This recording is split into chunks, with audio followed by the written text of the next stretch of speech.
বাংলাদেশের ৫৫তম স্বাধীনতা দিবস, জাতীয় দিবস।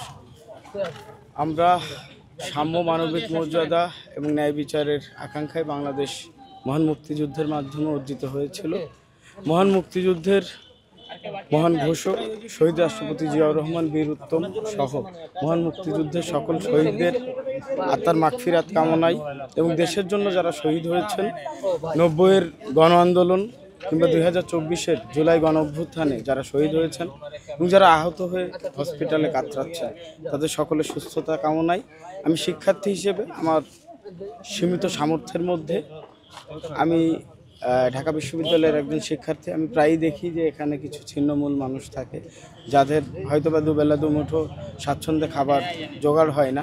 তো তাদের জন্য আমার সীমিত সামর্থ্যে আমি কিছু করার উদ্যোগ নিয়েছি। যেহেতু রোজার মাস চলে, এই জন্য ইফতার সাথে কিছু খাবারের আয়োজন করেছি এবং আমাদের এই উদ্যোগ চলমান থাকবে।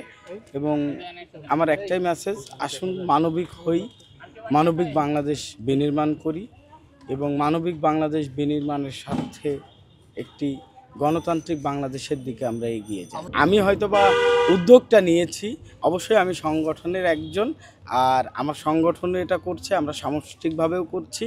আর দেখুন, আমি নিজে সংগঠনেরই একজন, আমি সহ আমরা সবাই মিলেই তো একটা সংগঠন। তো আমার আয়োজনটাও অবশ্যই এটা পার্টির আয়োজন। ব্যক্তিগত যার যতটুকু সামর্থ্য আছে, দরিদ্রদের পাশে, অসহায়দের পাশে থাকা। আমরা তো শিক্ষার্থী, আমাদের সামর্থ্যের কিছু সীমাবদ্ধতা আছে, আমাদের অনেক কিছু করার আগ্রহ আছে মানুষের জন্য। তো আমাদের সীমিত এবং স্বল্প সামর্থ্যের মধ্যেই আমরা চিন্তা করি একটি সুস্থ সুন্দর সমাজ বিনির্মাণের, একটি মানবিক বাংলাদেশ বিনির্মাণের।